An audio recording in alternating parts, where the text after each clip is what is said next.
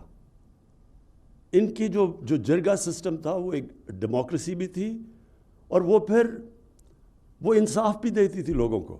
تو وہ پھر اپنی آزادی کو ویلیو کرتے تھے، وہ پھر ریزسٹ کرتے تھے کسی کو جو ان کی آزادی لے. لیکن جب آپ کی آزادی نہیں ہے تو جو مرضی اوپر آ جائے. تو جو انکلوسیو گروتھ پاکستان میں کانسیپٹ ہم لے کے آئے ہیں ریاست مدینہ کا، مقصد یہ ہے کہ ہم اپنے سب سے پہلے لوگوں کو جو سب سے ونربل طبقہ ہے اس کو اس کی زندگی کو سیکیور کریں. اور مجھے سب سے زیادہ خوشی ہوئی کہ میں نے فائنلی کنونس کر لیا جتنے صوبے ہمارے نیچے تھے کہ ہم ہر خاندان کو سیکیور کریں ہیلتھ انشورنس دے کے. یونیورسل ہیلتھ انشورنس آج یہ ڈیولپڈ ممالک کے اندر بھی یونیورسل ہیلتھ انشورنس نہیں دیتے. اگر وہ انشور اپنے آپ کرتے ہیں تو پریمیم دیتے ہیں. یہاں ہم نے اتنی بڑا قدم اٹھایا ہے کہ ہر خاندان کو ہم نے ہیلتھ انشورنس دے دی 10 لاکھ کی اپنے صوبوں کے اندر جدھر ہماری گورنمنٹس ہے. بلکہ سوائے سندھ کے سارے صوبوں کے اندر اس وقت ہیلتھ انشورنس کا سلسلہ چل چکا ہے، اور انشاءاللہ مارچ تک ہر خاندان کے پاس ہیلتھ انشورنس ہوگی. پھر جو احساس کے سب سے بڑے ہم نے پروگرامز کیے ہیں آج تک، سب سے زیادہ پیسہ احساس میں قرضے دیے ہیں، غریب گھرانوں کے لیے ہنر کے لیے پیسے دیے ہیں، ان کو سٹائپنڈز دیے ہیں. اب یہ جو احساس راشن ہے یہ دیا ہے.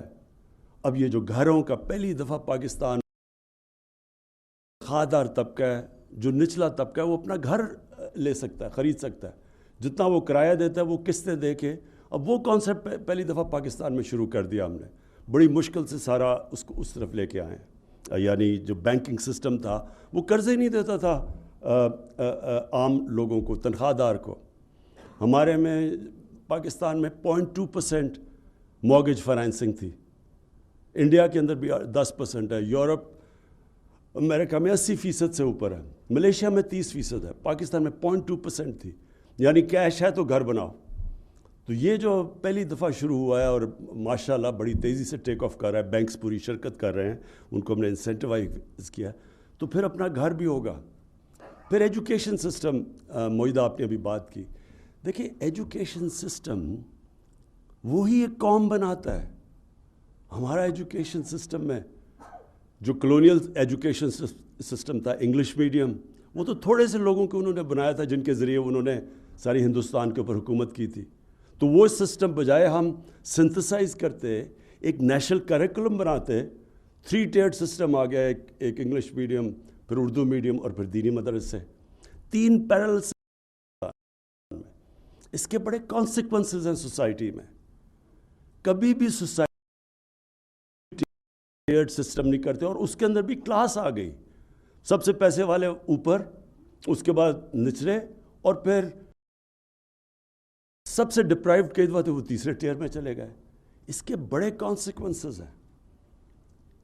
25-26 لاکھ بچے دینی مدرسے میں، کوئی 3.25 کروڑ بچے اس میں اردو میڈیم میں، اور 8 لاکھ بچے انگلش میڈیم میں.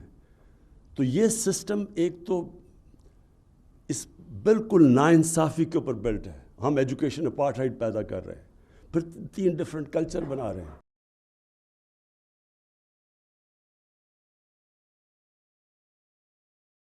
ایک نیشنل کریکولم کلاس 5 تب لے کے آئے ہیں کہ کور سلیبس، کور کریکولم سب کے لیے ایک ہی ہے کلاس 5 تک، اور اس کے بعد انشاءاللہ اوپر لے کے جائیں گے. جو چیلنج ہے پاکستان کا وہ ہے رول آف لا. یہ کوئی بھی دنیا کا آپ ملک دیکھ لیں، وہ خوشحال ہو ہی نہیں سکتا رول آف لا کے بغیر. دنیا کی تاریخ اٹھا کے دیکھ لیں. رومنز جب سب سے دنیا کے اوپر ان کا جب ایمپائر تھا تو رومن لاز تھے، باقیوں کو وہ باربیرینز کہتے تھے. جس طرح آج ہم بنانا ریپبلکس کہتے ہیں. بنانا ریپبلک کیا ہے؟ اس لیے تو غریب نہیں ہے کہ ان کی وسائل کی کمی ہے، اس لیے کہ ان کے رول آف لا نہیں ہے. یہ جو رول آف لا ہے، یہ اس کا اگر فرق آپ نے دیکھنا چاہیے نا، کہ ایک خوشحال معاشرہ اور ایک معاشرے میں غربت ہے، وہ ایک ہی چیز ہوگی کہ ایک میں رول آف لا نہیں ہوگا. یہ مدینہ کی ریاست میں سب سے پہلے جو رول آف لا آیا تھا وہ نبی صلی اللہ علیہ وسلم لے کے آئے تھے کہ کب بڑی قومیں تباہ ہوئیں جدھر طاقتور کے لیے قانون اور کمزور کے لیے دوسرا، یعنی کہ جدھر رول آف لا نہیں ہے. اور میری بیٹی بھی اگر جرم کرتی ہے تو سزا ملے گی، کوئی قانون سے اوپر نہیں ہے. یہ کانسیپٹس ہیں. آج آپ کسی بھی پراسپرس معاشرے میں چلے جائیں. سوئٹزرلینڈ ہے، سوئٹزرلینڈ کو کمپیئر کریں اپنے ناردرن ایریاز سے. میں سوئٹزرلینڈ سارا دیکھا ہوا ہے، آسٹریا دیکھا ہوا ہے، کوئی مقابلہ ہی نہیں کر سکتا ہمارے ناردرن ایریاز کا. دگنا سائز ہے ہمارا ناردرن ایریاز کا سوئٹزرلینڈ سے. ان کی صرف ٹورزم سے کوئی $60 ارب ان کی انکم ہے. ہمارا سارا ناردرن ایریا پڑا ہے، ہم نے کبھی اس کو ٹیپ ہی نہیں کیا. کیا وجہ ہے سوئٹزرلینڈ آگے نکل گیا؟ آپ اگر ایک چیز دیکھیں گے وہاں رول آف لا، کوئی قانون سے اوپر نہیں ہے، ادارے مضبوط ہیں. کچھ صرف ٹورزم اور دودھ اور مکھن وغیرہ سے وہ کہاں سے کہاں پہنچ گئے، اور ٹیکنالوجی سے، تعلیم سے. ہمارا اس وقت سٹرگل یہ ہے کہ ہمارے رول آف لا آہستہ آہستہ ایروڈ ہوتا گیا، اور رول آف لا نہ ہونے کی وجہ سے ہمارے کارٹلز بن گئے. اور میں آپ کو یہ مثال دیتا ہوں کہ کارٹلز کا کیا سچویشن ہے. ہر ملک میں ریگولیٹرز ہوتے ہیں. ریگولیٹرز کا کام ہوتا ہے کہ پبلک کے انٹرسٹ کو پروٹیکٹ کرنا. جو بھی ریگولیٹر ہوتا ہے وہ مثلا کمپٹیشن کمیشن ہے، اس کا کام ہے مونوپلیز کو روکنا اور آرٹیفیشلی جو ہورڈنگ کر کے قیمتیں اوپر بڑھا دیتے ہیں، عوام کا انٹرسٹ پروٹیکٹ کرنا. جس طرح SCCP ہے، جس طرح اسٹیٹ بینک ہے، یہ سب ریگولیٹرز ہیں. میں نے ریگولیٹرز کی میٹنگ بلائی.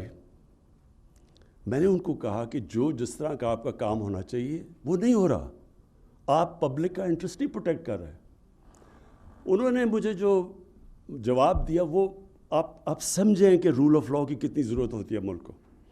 انہوں نے کہا ہمارے پاس ہمارے اوپر 900 کیسز ہیں، 900 اسٹے آرڈرز ہیں. یعنی اسٹے آرڈر کیا ہے کہ ریگولیٹر کو اپنا کام کرنے سے روک دیا کارٹیلز نے. اور کتنا پیسہ عوام کا جو وہ اسٹے آرڈرز کی وجہ سے رکا ہوا ہے, 250 ارب روپیہ. اور اسٹے آرڈر لیے ہوئے ہیں کیونکہ طاقتور ہیں. تو یہ سب سے بڑی اسٹرگل ہے ہمارا اور وہ اسٹرگل کی طرف ہم نکل چکے ہیں. کبھی بھی اس طرح طاقتور کو اس معاشرے نے کوشش نہیں کی قانون کے نیچے لانے کی.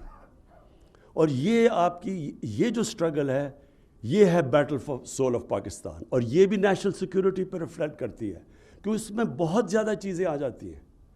کانٹریکٹ انفورسمنٹ ہوگا تو انویسٹمنٹ آئے گی.